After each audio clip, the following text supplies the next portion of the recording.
2023년 통계조사에 의하면 3년 넘게 일하지 않는 무직자 중에 이제 취업 공부도 하지 않고 그냥 집에서 지내는 이른바 니트족이 8만 명에 이른다라고 발표했습니다.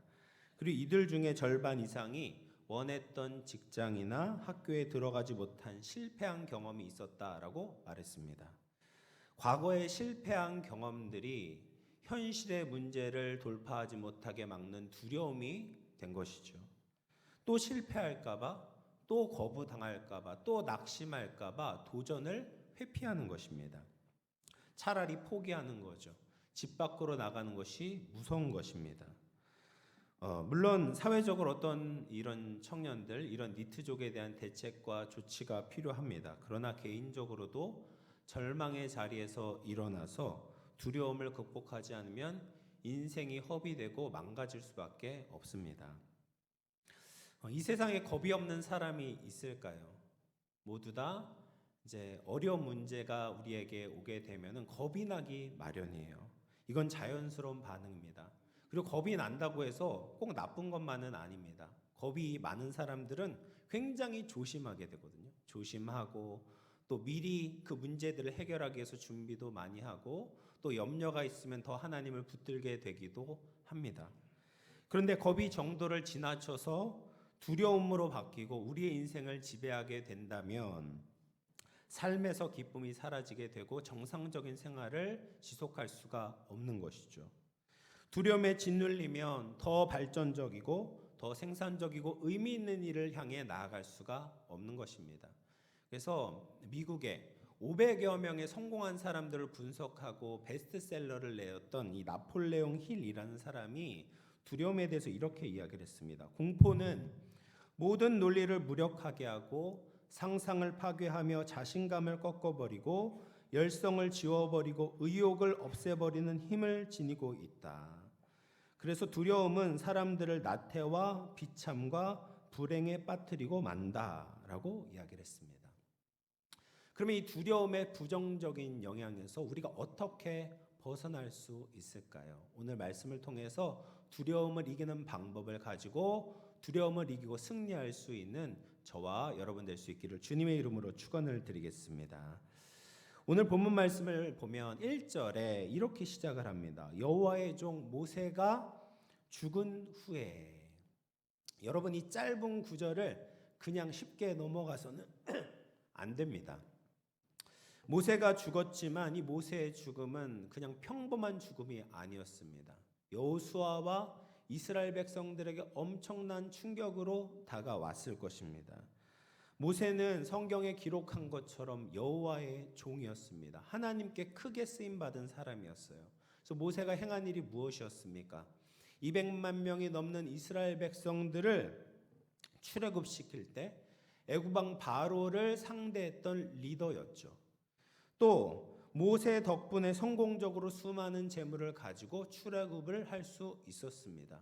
뿐만 아니라 홍해를 건넜던 것도 모세를 통해서 이루어진 기적이었습니다. 뒤에서는 애굽 군대가 따라오고 앞에는 홍해가 놓여 있는 사면초가의 상황에서 모세가 하나님께 기도함으로 말미암아 홍해가 갈라지고 안전하게 모든 이스라엘 백성들이 홍해를 건널 수가 있었죠. 뿐만 아니라 모세는 하나님과 굉장히 가까웠던 사람이었습니다. 신명기에 보면 모세를 일컬어서 하나님께서 대면하여 아시던 자다라고 표현합니다. 그러니까 하나님과 얼굴과 얼굴을 마주볼 정도로 가까웠던 사람, 하나님을 그렇게 가까이 했었던 사람이 모세였다라는 거죠. 그래서 하나님의 말씀을 직접 들었고 그 말씀을 백성들에게 가르쳤죠. 하나님의 마음과 뜻을 이해하고 알고 살아가고 있었습니다.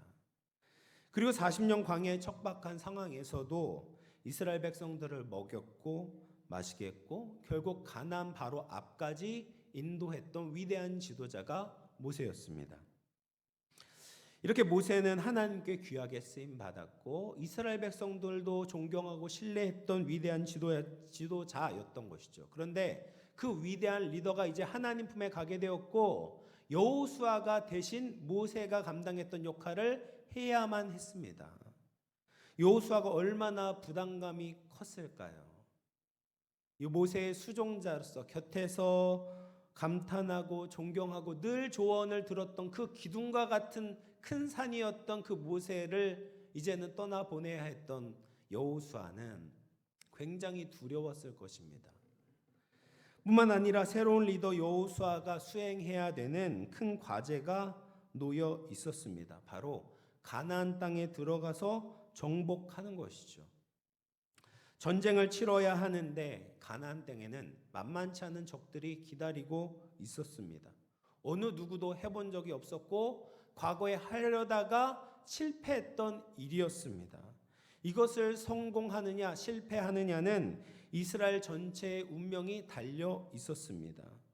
여호수아는 이 새로운 임무를 반드시 성공시켜야만 했던 것이죠. 여러분, 내가 컨트롤할 수 있는 영역의 일이라면 우리가 그 일을 하는 데 있어서 두려움이 덜합니다. 기계를 고치는 것은 기계적으로 접근하면 되는 거예요.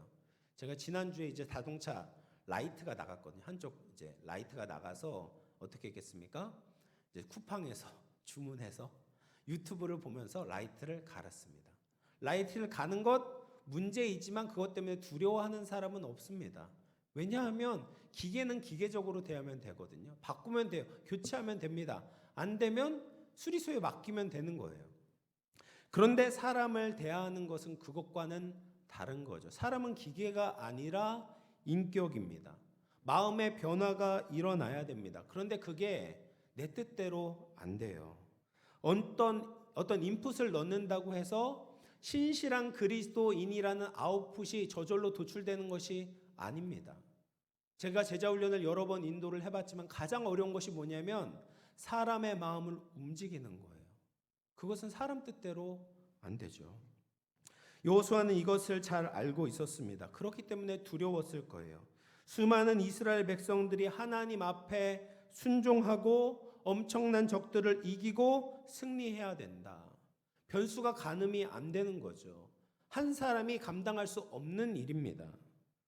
이런 여호수아에게 하나님이 2절에 보면 뭐라고 말씀하시냐면 요단강을 건너가서 약속된 땅으로 가라라고 말씀을 하십니다.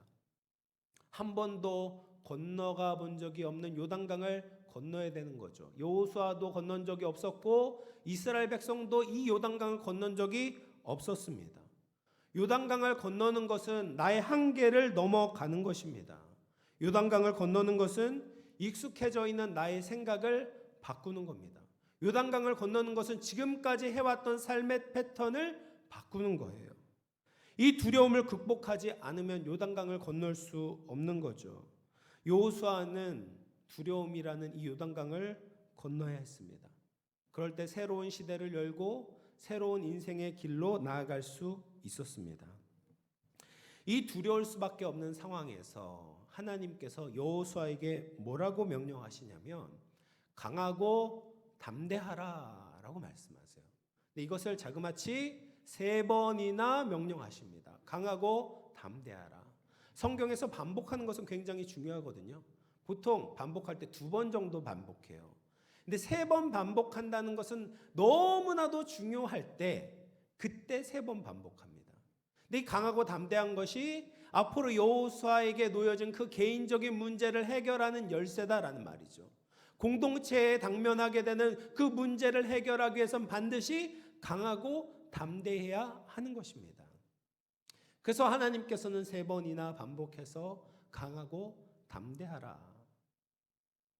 우리도 마찬가지입니다. 우리도 강하고 담대하지 않으면 하나님께서 우리에게 주시고자 하는 축복을 누릴 수 없습니다. 그러면 여호수아는 또 우리는 어떻게 하면 강하고 담대할 수 있을까요? 첫 번째 강하고 담대하라라는 말씀이 6절 말씀에 나오는데요. 1장 6절 말씀 우리 같이 한번 읽어보겠습니다. 시작. 강하고 담대하라. 너는 내가 그들의 조상에게 맹세하여 그들에게 주리라 한 땅을 이 백성에게 차지하게 하리라. 하나님의 약속을 믿음으로 강하고 담대하라라고 말씀하고 계세요. 약속은 아브라함 때부터 주어진 변함없는 말씀입니다. 그런데 그 약속이 무엇인지 그 내용을 우리가 잘 살펴봐야 합니다. 하나님이 이 땅을 주시겠다라는 약속이에요. 그러니까 지금 여호수아가 해야 하는 일을 누가 성취하시는 거예요? 하나님이 이루시겠다. 하나님이 성취하시겠다. 여호수아에게 하나님의 주권을 인정함으로 강하고 담대하라라고 명령하시는 겁니다. 아내에게 운전을 맡길 때 남편이 가지고 있는 염려를 혹시 아십니까? 남편분들은 이해하실 거예요. 아내가 운전대를 잡고 있으면 남편이 두렵습니다. 왜냐하면 내가 어떻게 할 수 없거든요. 내가 조절할 수가 없거든요. 남편이 브레이크를 밟는 타이밍과 아내가 밟는 타이밍이 달라요. 나는 이때 밟아야 될 것 같은데 아내는 조금 늦게 밟는 것 같은 거예요. 또 차선 변경을 하거나 좌회전, 우회전을 할 때 그 도는 각도가 내 마음에 들지 않는 겁니다. 그래서 차라리 내가 운전을 하고 하는 게 편하지. 내가 조절하고 내가 감당할 수 있는 것이 편하지, 내가 감당하지 못한 상황에서 어떤 일이 발생하는 것이 불안하고 두려운 거예요.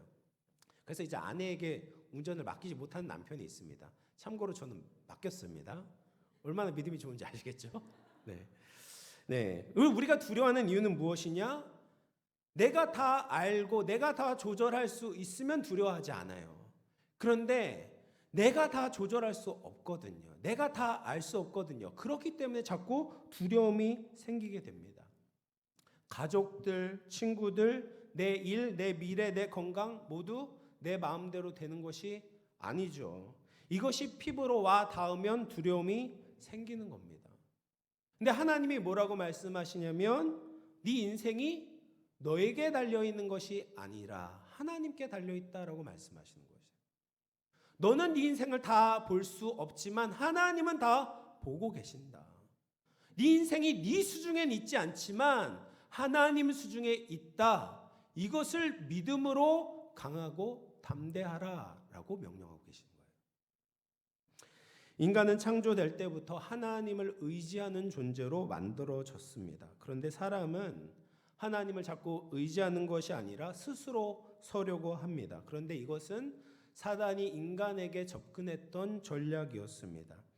하나님을 의존하며 살아가야 하는 그 인간의 본질을 보여주는 것이 선악과를 따먹지 말라는 명령이거든요. 아담, 너는 너의 인생의 왕이 아니다.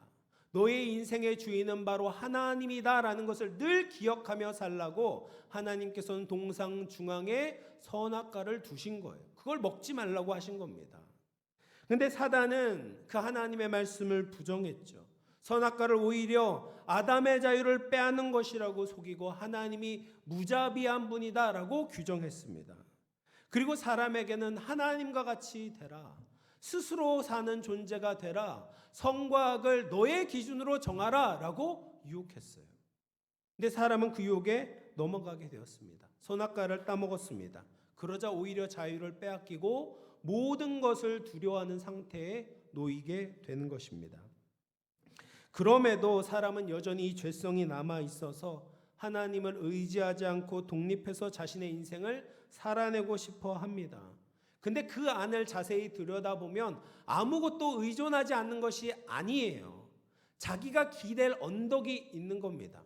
젊었을 때는요, 내 젊음을 기댑니다. 내 건강을 의지합니다. 나에게 남은 많은 기회들을 의지하고 있는 겁니다. 그래서 자신만만한 거죠. 근데 나이가 들면 어떻습니까? 자신의 경력, 자기의 경험, 돈과 인맥 등을 의존하는 것이죠. 근데 그런 것들이 영원하지 않습니다. 점점 약해지고 어떨 때는 사라져 버리기도 하는 거죠. 그러면 사람이 쪼그라드는 겁니다. 그러면은 자신감이 사라지고 두려움이 몰려오게 되는 것이죠. 그러나 하나님은 일관되게 말씀하십니다. 다른 것을 의지하지 말고 하나님만 의지해라. 네가 다른 것 붙잡고 있는 그 손을 내려놓고 하나님만 붙잡아라. 그러면 하나님이 너를 책임져 주시겠다라고 약속하고 계십니다. 그렇다고 아무 노력이 필요 없는 것이 아닙니다. 우리는 노력해야죠. 계획해야 됩니다. 일하고 돈 벌고 저축도 해야 합니다. 그러나 우리의 인생의 큰 그림을 인도하시는 하나님을 믿음으로 나아갈 때 우리는 교만하지도 않고 두려워하지도 않고 살아갈 수 있는 겁니다. 잠언 16장 9절 말씀 같이 읽어보겠습니다. 시작. 사람이 마음으로 자기의 길을 계획할지라도 그의 걸음을 인도하시는 여호와시니라. 하나님이 우리를 인도하십니다. 하나님이 우리의 인생을 붙잡고 계십니다. 그리스도 안에 있는 나는 결국 하나님이 계시는 주님의 나라로 간다라는 분명한 확신이 있을 때 우리는 강하고 담대할 수 있습니다. 사랑하는 성도 여러분, 우리 인생의 진짜 주인 되신 하나님을 믿으시기를 바랍니다. 모든 것을 다스리시는 하나님을 믿으면 두려움이 사라집니다. 하나님께 내 인생을 맡기면 강하고 담대해집니다. 안개와 같이 사라질 것을 의지하는 것이 아니라 영원하신 하나님을 의지하며 신실하게 살아갈 수 있는 우리 모든 영혼의 권속들 되시기를 주님의 이름으로 축원을 드리겠습니다. 두 번째로 강하고 담대하라라는 말씀이 7절에 나오는데요. 우리 7절과 8절 말씀 같이 읽어보겠습니다. 시작. 오직 강하고 극히 담대하여 나의 종 모세가 내게 명령한 그 율법을 다 지켜 행하고 우러나 좌로나 치우치지 말라. 그리하면 어디로 가든지 형통하리니 형통하리니. 이 율법책을 내 입에서 떠나지 말게 하며 주야로서 그것을 묵상하여 그 안에 기록된 대로 다 지켜 행하라. 그러면 내 길이 평탄하게 될 것이며 내가 형통하리라. 아멘. 지금 뭐라고 말씀하시냐면 강하고 담대해서 하나님의 말씀을 기억하고 지키고 순종하라라고 말씀하세요. 근데 이 말씀이 이 상황에 어울리지 않는 것처럼 느껴지지 않으십니까? 지금 전쟁을 앞에 두고 있는데 강하고 담대해서 적과 싸우는 것이 아니라 강하고 담대하게 하나님의 말씀을 지키라라고 말씀하세요. 이렇게 말씀하시는 이유는 첫 번째 말씀과 연관이 되는 겁니다. 이 전쟁은 여호수아에게 속한 것이 아니라 하나님께 속해 있기 때문입니다. 그러므로 여호수아는 하나님과 멀어지지 않고 하나님 백성의 정체성만 지키면 된다라는 말이에요. 여러분, 이것은 여호수아에게 굉장한 위로가 되었을 것입니다. 자기 능력 밖의 일을 요구하는 것은 부담이고 무거운 짐이 됩니다. 그러나 여호수아에게 하나님의 말씀을 가까이 하라, 내 입에 두라, 그리고 그 말씀을 지켜 순종하라라는 것은 어렵지만 할 수 있거든요. 변덕스러운 수많은 사람들의 비위를 맞추는 것은 불가능하지만 신실하신 하나님 앞에서 그 말씀을 지켜 순종하며 하나님을 기쁘시게 하는 것은 감당할 수 있는 일입니다. 여러분, 이것은 우리에게도 참 위로가 됩니다. 하나님이 만약 저에게 야, 너 강하고 담대하게 사업을 벌려가지고 정말 상위 3% 안에 드는 재상가가 되라라고 명령하셨다면 저는 두 손 두 발 다 들었을 겁니다. 전 그런 능력이 없어요. 그럴 기초가 없습니다. 사람들과 이 출발선이 다르잖아요. 많이 가진 사람들, 많이 아는 사람들이 당연히 더 잘할 수밖에 없죠. 저는 그들을 따라갈 수 있는 자신이 없습니다. 그러나 하나님은 그런 것을 요구하시는 것이 아니에요. 하나님의 말씀을 지켜라, 하나님을 가까이 하라, 그것을 떠나지 않고 행하라. 그러면 하나님이 인정해 주시겠다. 여러분, 이것은 누구나 다 할 수 있는 거예요. 여기에 계신 모든 성도들에게 기회가 열려 있는 것입니다. 얼마나 배웠고 얼마나 가졌고 어떤 환경에 있는지는 하나도 중요하지 않습니다. 우리가 하나님을 사랑하는 마음으로 하나님의 말씀을 귀하게 여기고 순종하며 살아간다면 우리 모두 다 하나님이 약속하신 축복을 얻을 수 있습니다. 하나님께서 우리의 삶을 인정하시는 것입니다. 그런데 이 말씀을 하실 때 우리가 생각해 볼 것이 무엇이냐면 말씀을 순종하는데 강하고 담대하래요. 뒤집어 이야기하면 뭡니까? 우리가 두려움에 빠져 있을 때 우리는 하나님의 말씀을 순종할 수 없다라는 말입니다. 여러분, 두려운 사람들은 모든 것을 예상하고 자기 수중에 넣어야 됩니다. 그래서 더 많이 모으려고 하고 더 많이 쌓아두려고 합니다. 근데 그것은 하나님의 말씀과 정반대 방향으로 가는 것이거든요. 하나님은 우리에게 말씀하세요. 네가 가진 것으로 하나님을 섬겨라. 네가 가진 것으로 이웃을 사랑해라. 이웃과 나눠라. 그들을 돌보라 라고 말씀하십니다. 근데 두려움이 있는 사람들은 그렇게 할 수 없는 거예요. 내가 쥐고 있는 것을 놓을 수 없는 겁니다. 두렵기 때문에 이웃을 섬길 수 없는 거죠. 두렵기 때문에 하나님의 일을 감당할 수 없는 겁니다. 또 다른 사람에게 다가가는 것도 마찬가지예요. 과거에 사람들에게 깊은 상처를 받은 사람들은 관계를 두려워합니다. 그래서 사람에게 마음을 열고 가까이 가는 것을 무서워해요. 여러분, 강아지들을 보면 작은 강아지일수록 사람들을 보면서 많이 지저댑니다. 주인들이 그렇게 얘기하잖아요. 얘가 겁먹어서 그래요. 두려워서 그래요. 맞아요. 작은 강아지들은 겁이 많아서 다른 사람이 날 공격할까 봐 거리를 두고 미리 지저대는 거예요. 그런데 사람도 그런 것 같습니다. 사람도 자기가 상처를 입었으면 예전에 과거에 관계에 있어서 두려움이 있는 사람들은 마음문을 못 여는 거예요. 또 상처받을까 봐. 또 내가 원하는 대로 그 관계가 이루어지지 않을 것을 두려워해서 사랑하지 못하는 거죠. 섬기지 못하는 거죠. 낮아지지 못하는 것입니다.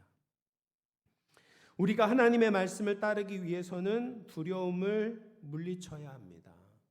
하나님의 말씀을 따르면 정말 잘 살 수 있을까? 의심과 두려움이 들 때 우리가 그 의심을 걷어내고 하나님의 말씀에 우리의 삶을 던져보는 거예요. 하나님의 말씀대로 생각해보고 하나님의 말씀을 우리의 입에 두고 하나님의 말씀을 따라 순종해 보는 것입니다. 그러면 우리의 인생이 망하지 않는다는 것을 발견하게 될 것입니다. 오히려 하나님의 역사하심을 우리의 삶을 통해서 보게 될 줄로 믿습니다. 그래서 뭐라고 약속하십니까? 그리하면 내 길이 평탄하게 될 것이며 내가 형통하리라. 아멘이십니까? 인생이 번영하는 축복을 누리게 될 것이다. 약속하고 계신 거예요. 사랑하는 성도 여러분, 강하고 담대하게 하나님의 말씀을 가까이 하시기를 축복합니다. 원래 하던 삶의 그런 생각들, 모습들 다 내려놓고 하나님 말씀대로 생각해 보십시오. 하나님 말씀을 여러분의 입에 담아 두십시오. 하나님의 말씀이 여러분의 삶을 인도하게 하십시오. 그렇게 하나님과 동행하게 될 때 형통의 축복을 누리게 될 줄로 믿습니다. 마지막 세 번째로 강하고 담대하라라는 말씀이 9절에 나오는데요. 1장 9절 말씀 같이 읽어보겠습니다. 시작. 내가 내게 명령한 것이 아니냐. 강하고 담대하라. 두려워하지 말며 놀라지 말라. 내가 어디로 가든지 네 하나님 여호와가 너와 함께 하느니라 하시니라. 아멘. 하나님께서 왜 두려워하지 말라 강하고 담대하라고 말씀하시냐면 하나님께서 네가 어디로 가든지 함께 하시겠다라는 거예요. 여러분, 지금 여호수아는 리더가 되었습니다. 리더는 외로운 자리예요. 가장, 팀장, 사장님, 이 장으로 올라가는 자리는 참 외롭습니다. 누구도 알아주지 않아요. 고독과 쓸쓸한데 무거운 짐까지 짊어져야 됩니다. 너무 벅차고 힘이 들어요. 그런데 하나님이 아무도 함께 할 수 없는 그 자리에 여호수아와 함께 해주시겠다라고 약속하시는 거예요. 현대인들이 겪는 두려움 중에 FOMO라는 말이 있습니다. Fear of Missing Out 이라는 머리 글자를 딴 거예요. 내가 뒤처질 것 같은 두려움, 내가 혼자 남을 것 같은 두려움이 현대인들에게 있다라는 거예요. 그래서 사람들이 소셜 미디어에 목을 매는 이유가 뭐냐면 내가 혼자 될 것 같은 두려움이 있기 때문에 그런 거예요. 유행을 따라서 뭔가를 구매하고 사는 것도 결국엔 내가 혼자 뒤처질 것 같은 두려움 때문에 사람들이 그렇게 소비를 하게 된다라는 것입니다. 실패자가 되고 패배자가 되고 외롭지는 않을까라는 두려움이 사람들에게 있는 거죠. 그래서 그 행동이 옳은지 그른지를 분별하는 것이 아니라 다른 사람이 그것을 하면 나도 따라가야 되겠다라는 마음이 그 사람들의 생각 기조에 녹아 있다라는 겁니다. 왜 혼자 되는 것이 싫거든요. 혼자 되는 차라리 잘못된 길로 가는 것이 낫다라고 생각하는 거예요. 근데 하나님은 그렇게 말씀하시지 않습니다. 너는 혼자가 아니야. 하나님이 너와 함께 하셔. 그러니까 사람들이 가는 그 길로 그냥 무작정 따라가는 것이 아니라 그게 정말 옳은 것인지 그른 것인지 분별하여 하나님의 길로 가라라고 말씀하고 계십니다. 마태복음 14장을 보면 예수님께서 제자들을 배에 태워서 갈릴리 바다 건너편으로 보내시는 장면이 등장을 해요. 아주 캄캄한 어둠, 예수님 없이 남겨진 제자들이 큰 파도와 거친 바람 때문에 고생을 했습니다. 근데 그때 예수님께서 바다 위를 걸어서 제자들에게 다가오셔요. 근데 제자들은 그 예수님을 보고 뭐라고 이야기를 하냐면 유령이다 라고 하면서 소리치며 무서워합니다. 여러분, 두려움은 실체를 바로 보지 못하게 만드는 거예요. 예수님이 그들에게 찾아왔지만 두려워서 예수님을 알아보지 못하는 것입니다. 예수님은 제자들을 그냥 버려두지 않으셨어요. 힘들고 고통당할 때 그들과 함께 계셨다라는 거예요. 그래서 예수님께서 제자들에게 말씀하십니다. 마태복음 14장 27절 말씀. 예수께서 즉시 이르시되 안심하라 나니 두려워하지 말라. 안심하라라는 것은 용기를 가져라, 담대하라라는 의미입니다. 그리고 뭐라고 말씀하세요? 내니, 이게 중요하거든요. 나는 나다. 이것은 하나님을 나타내는 관용적인 표현이에요. 나는 나다. 나는 스스로 있는 자다. 그러니 두려워하지 말아라. 무슨 말입니까? 천지를 창조하신 하나님이신 예수님께서 너희와 함께 계시니까 너희는 두려워할 필요가 없어. 담대해라 라고 말씀하시는 거예요. 예수님의 이 음성을 듣고 제자들은 이제 두렵지 않게 되었습니다. 거친 풍랑이 와도 두렵지 않은 거예요. 왜냐하면 그 풍랑보다 크시는, 그 풍랑을 잠잠케 하시는 예수님이 그들과 함께 하시기 때문에 마음에 든든함이 생기게 된 것입니다. 근데 그때 베드로가 엉뚱하고 대담한 요구를 해요. 주님, 만일 주님이시거든 나를 이 물 위로 걸어오라고 하소서라고 요청을 합니다. 베드로가 뭐라고 이야기하냐면 예수님이 걸을 수 있다는 것은 알겠는데 그 능력이 과연 나에게도 적용이 됩니까? 나도 그 주님의 능력을 힘입어서 이 바다 위를 건너갈 수 있습니까? 그렇게 하실 수 있는 분입니까? 라고 물어보는 거예요.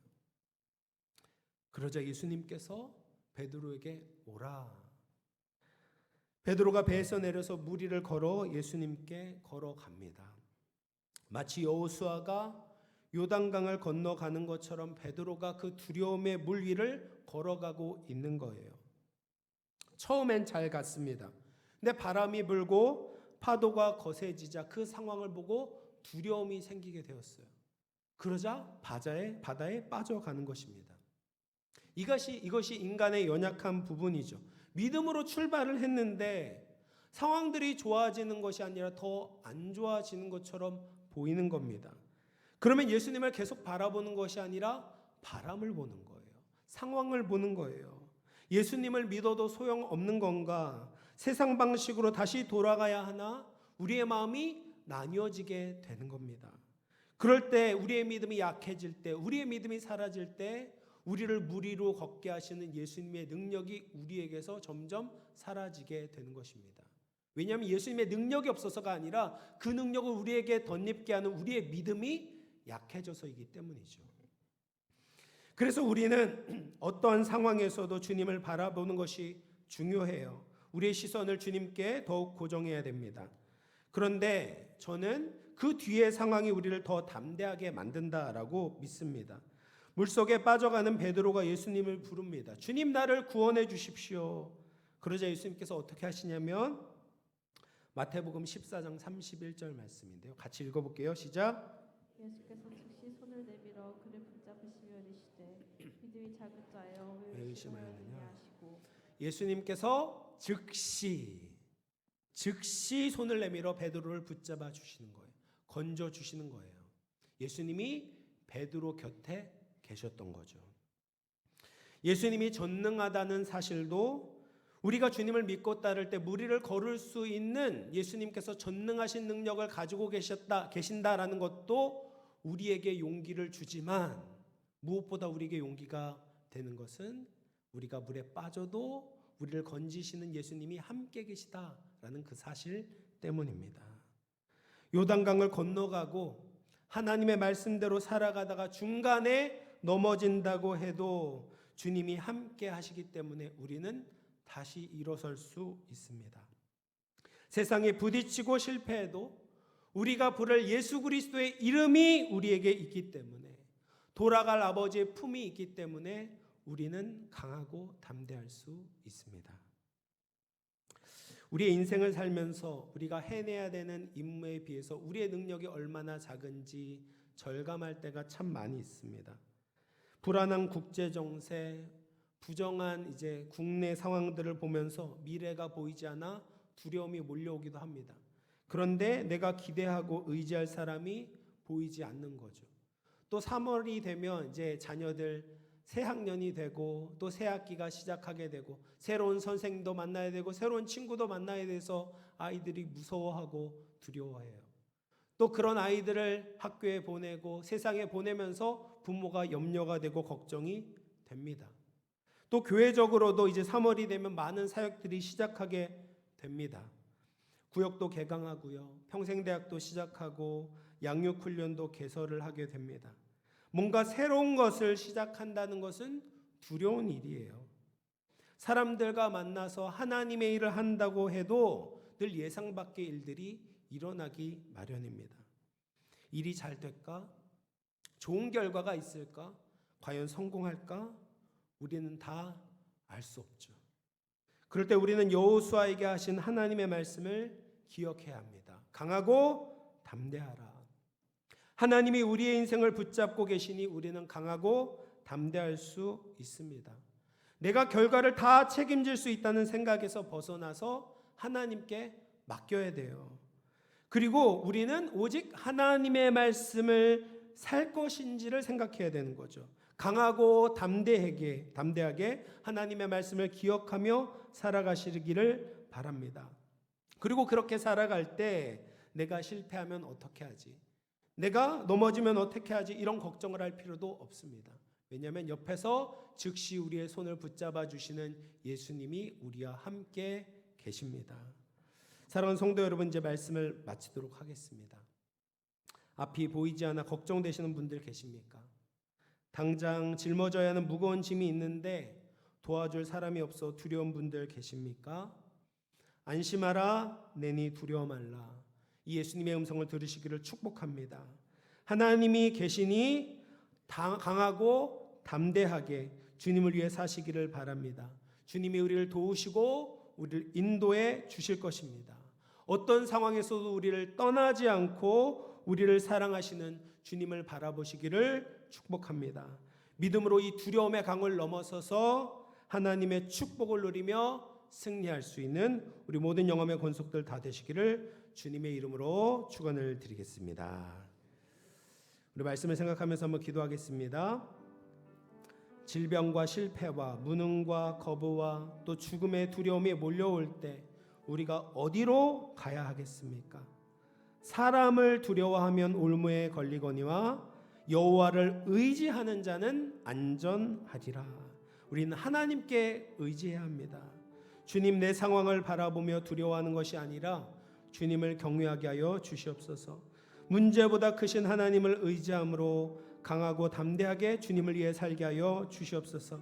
그래서 하나님의 역사하심을 경험하며 영광 돌리는 우리 모든 주의 권속들 다 되게 하여 주시옵소서. 말씀을 생각하면서 같이 기도하도록 하겠습니다. 기도하겠습니다. 하나님 아버지, 주님 앞에 나왔습니다. 하나님을 의지합니다.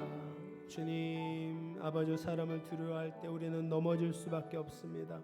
좌절할 수밖에 없습니다. 하나님, 그러나 아버지, 우리의 인생을 붙드시고 인도하시는 하나님께 나아갈 때 우리는 강하고 담대할 수 있습니다. 우리의 손을 늘 붙잡아 주시고 즉시 건져 주시는 예수님을 우리 곁에 두게 될 때 우리는 강하고 담대할 수 있습니다. 강하고 담대하게 하나님의 말씀만 지켜 행하는 우리들이 되게 하여 주시옵소서. 사람을 의지하는 것이 아니라, 상황을 바라보는 것이 아니라 모든 문제를 넘어서시는 전능하신 예수님께 우리의 인생을 맡기고 나아갈 수 있는 우리 모두가 되게 하여 주시옵소서. 그래서 하나님의 역사하심을 경험하며 영광 돌리는 우리 모든 영혼의 권속들 다 되게 하여 주시옵소서. 하나님 아버지, 감사합니다. 세상 가운데 살 때 우리에게 두려움이 몰려올 때가 참 많이 있습니다. 그럴 때 우리가 주님 덕분에 용기를 얻기를 소망합니다. 우리가 늘 주님을 향하여 눈을 들게 하시고 믿음의 눈으로 주님을 바라보게 하여 주시옵소서. 우리의 삶을 강하게 붙드시고 우리와 함께 하시는 주님을 믿게 하여 주시옵소서. 그렇게 강하고 담대하게 우리에게 주어진 하나님의 말씀을 따라 순종하는 우리 모든 영혼의 권속들 되게 하여 주시옵소서. 이 모든 말씀 거룩하신 예수님의 이름으로 기도하옵나이다. 아멘. 찬송가 380장 찬송하시면서 준비하신 예물 봉헌하도록 하겠습니다.